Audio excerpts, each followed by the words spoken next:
At least that's the goal. I really love this position that Anas has here, using not only the bushes, but also these cow crashers. So even if they take shots, they might just think there's nobody in that bush, but the issue is, like you said, 5th zone. You have to make it rotate here as Jinx, coming all the way from Oceania, taking shots, using his shockwaves to get Anas out of that bush, and now he's taking the position himself. And that's going to be something we see timeless. People using their shockwaves to muscle people out of the positions that they're in and claiming them for themselves. Jinx now sitting in that brilliant spot that we said Anas was in. But you can't afford to stay here forever. He has to eventually move, and before he does so, he might try to pick up an elimination along the way. That one gets out of his hands, slips through his fingers. Will he let the next one though? He might just have to start thinking about how he gets a zone. Anas, though, he did just pick up an elimination. I'm curious to see how many he has. 2 now, so not as much as we've seen some players have in this lobby, but there's always that opportunity to get more here with now 8 opponents up, 9 total players.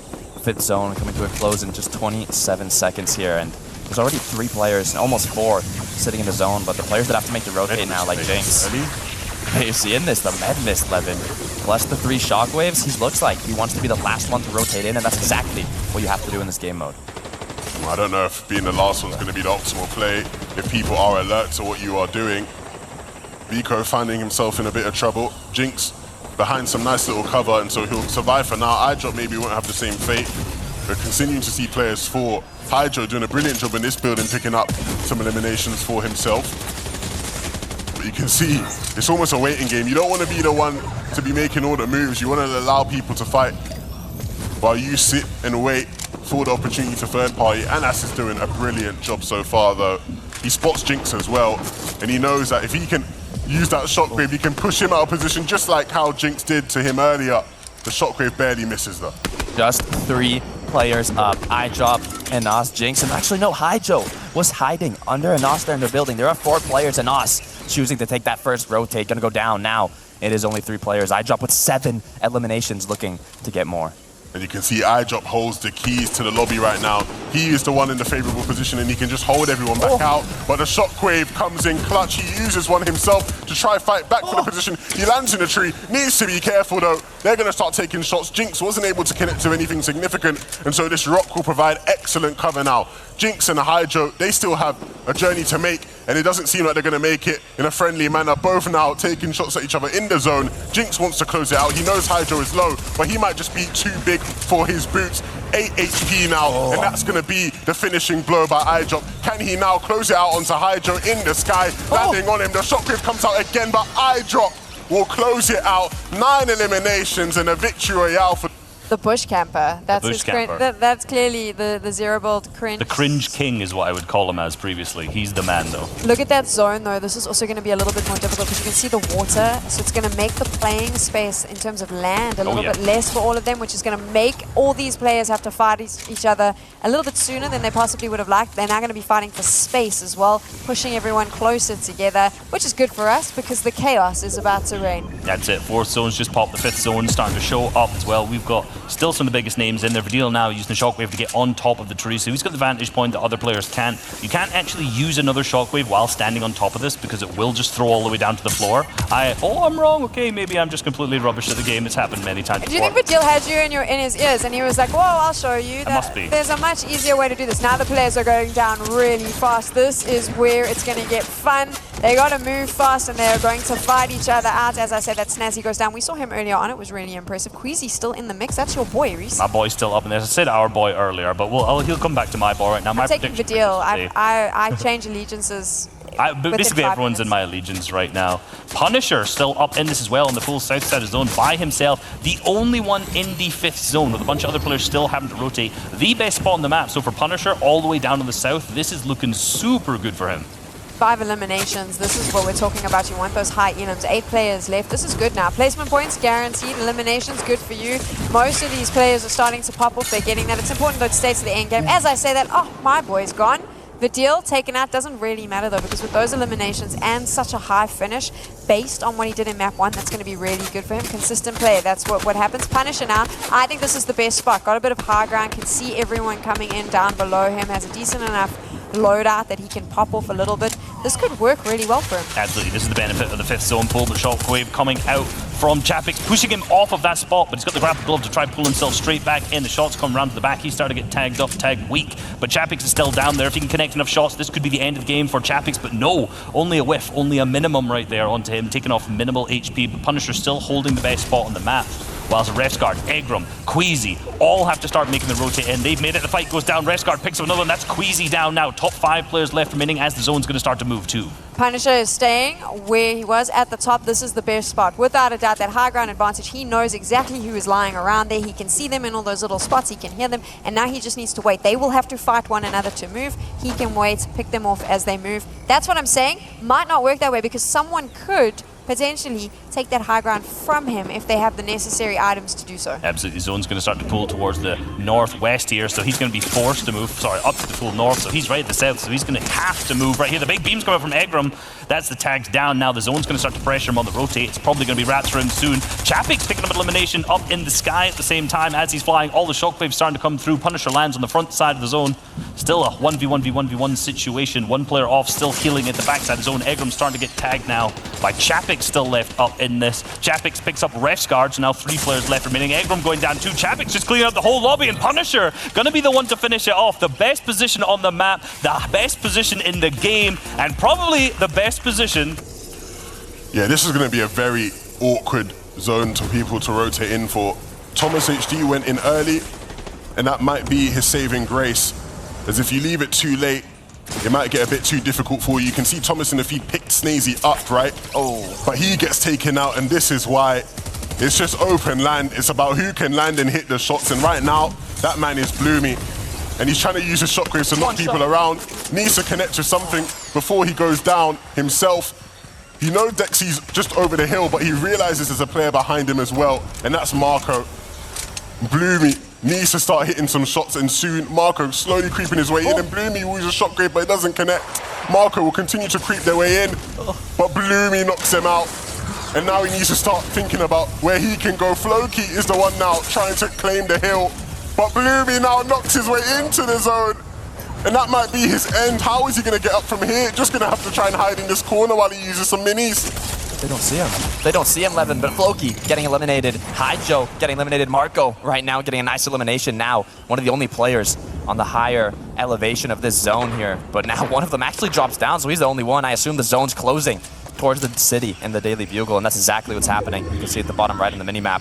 So Marco here has to make the longest rotate, but it could be a positive. It really just depends on what the players inside the zone decide to do. Are they going to take an engagement and let the person that rotates last make the rotate untouched? Or are they all going to look back and take Marco out here in the last moment? We're going to find out shortly. Marco sees all from this vantage point, but they see him as well, and that will mean he goes down. He got shot out, which is why he took the 4 damage. And that's going to mean he's on such low HP. Meow trying to get his way in. DKS now trying to make his way in. All these players now in this Bugle building, except for Meow, who's on the outside using the cobwebs to get up to a vantage point.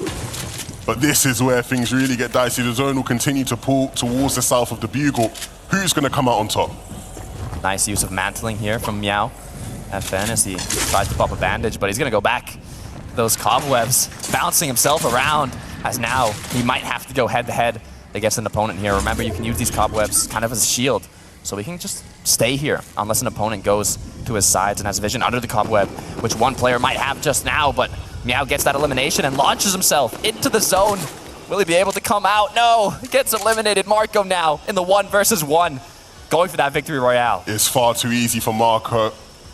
DKS is in the zone, trying to play for the heal off, but you can't heal for that long, DKS. You will eventually fall, and that is what happens. Marco wins the game with ease. This could be massive, but Thomas, no, you're peeking around the corner. Another player pushes in. Thomas, unfortunately, goes down to either Snazy or Nas. It is Anas who picks that up. So the run in this game is going to be over for him, but there's still 2 more left. And Nas had a really nice angle then. I just don't think Thomas realized that he was there because he used the tree for cover a little bit. You can see he got those branches in his way, and it was a really good spot. But even though Thomas goes down early, I think he can be happy. He's got some placement points. He's got mad limb points. This is a good comeback for him. That's a massive comeback. Probably 10 placements he's moved up on the leaderboard right now. as we still half the players in the tree, and Anas was still the one back there. The rotation's starting to make its way through to try to get into the 5th zone, and this is where things are going to start to struggle. Snazy is currently our 2nd place player with no heals in his inventory. He's going to opt to use the Porter Rift, stay up in the sky, where hopefully no one will start to shoot him because everyone's going to be way too focused on either moving through the trees or just getting that rotate on. I think that was a little bit brave from him, to be honest. And Nas now is the one that I want to watch. He's kind of replaced Thomas HD on this low ground play, making sure that he can pick everyone up out of the trees. 12 players left remaining. At some point, they are probably going to have to drop down. We're going to start seeing that now, and this is perfect for someone like Anas who can just pick them off as they come. Wolf potentially going down. He takes him down. He has the eliminations. This is about to happen. He is going to build these up, and that's what he wants for those points. And he's got a really nice piece of cover here as well. And a massive big shot. The heavy sniper comes through again, and another elimination for him now. Anas now up to 5. The HP on him looking good. The zones are going to start to move. Snazy in 2nd place, also still up in the hills. So both Anas and Thomas HD. This is huge, but Anas hits the snipe shot and picks up another elimination now onto Snazy, making it 6 total for him. 4 players left remaining. This could be a big victory royale for Anas going into game number 4, but there's still a lot of players left remaining.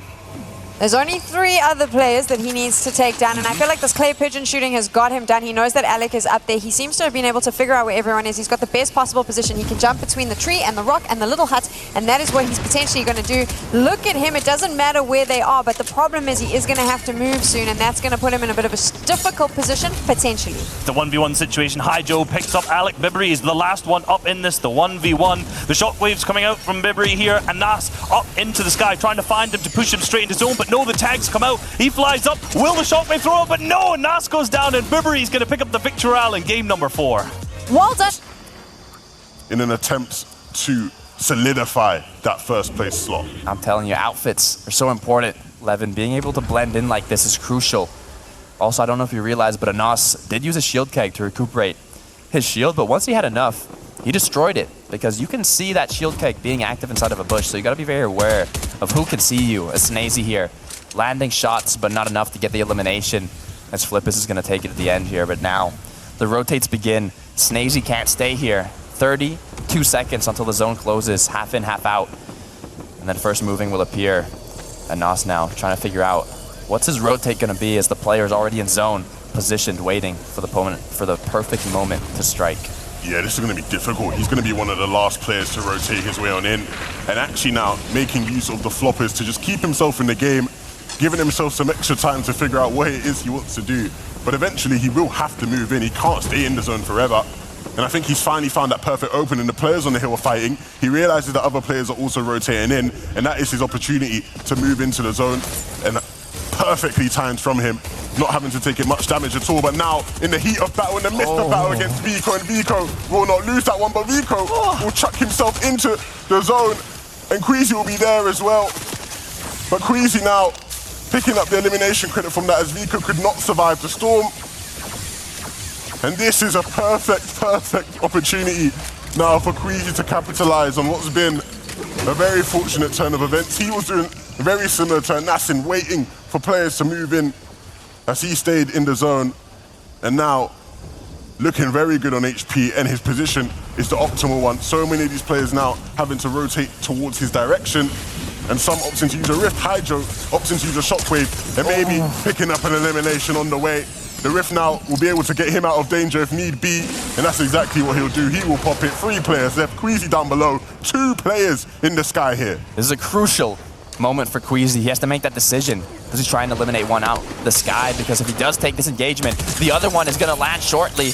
And who is going to get that initial elimination is so important, as Queasy making use of the shockwaves, gets one now. Shockwaving himself up, throwing one, and Hydro will it connect? It doesn't. Hydro staying up in the tree, falling down, and breaks his ankles there, getting eliminated to fall damage. Levin. Everyone's fighting. It's so chaotic down below that every single person isn't even looking at Hydro, meaning that he's up in this rift and he can land in that 5th zone. He's just looking for a good point. No one's looking at him, so he can just stay up here as all these players fight. The players are starting to go down. Andon picks up an elimination. Andon now down in 7th place as well. Jinx still up in this. Vidil's still up in here too. 1st and 2nd are still in here. I'm not sure if Vidil can clutch this, but if Hydro goes down soon, he easily could. And he's down 275. This is it. Vidil has an opportunity. He's been on the top of the leaderboard all the way until that last game. This is his shot. What he needs to do is stay exactly where he is. As I said, that Victor's taking him down. Is Vidil going to be able to survive? He's trying to get those shields and his health right back up. That's what he has done now. But look, 0 shields. This is bad for Vidil. Vic knows he's there. He knows he's behind the rocks. If he pushes, we're going to have a problem. Just remember, 275 is the points to beat. You see him currently on 268. If it tie breaks both on 275, I'm not too sure who's going to win at this moment. But for Deal, with no shields in his inventory, no heals other than the white heals, should stay here and use the med mist. As this zone starts to close, he's going to gain valuable placement points while using the med mist to heal up Vic.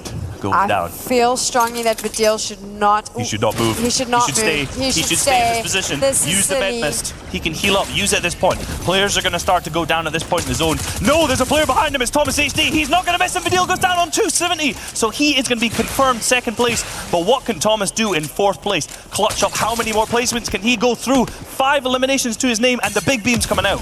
This is a big play from him. He knows that this is super impressive. 5 eliminations. He can get a few more. Vidil should not have moved. He did not check behind him. Thomas HD came running in from the back. And this is what I said. You want to stay back. And it's going to be over. And Thomas HD is going to win that final game right there. 254 points. Of course, you know whose first name is going to be there. It's Haijo. But it was only a 5-point difference from Vidil. That is 1 elimination. What are your thoughts on that? Oh, kind of lucky, to be honest. At the beginning and at the end of the last game, I thought I didn't win, but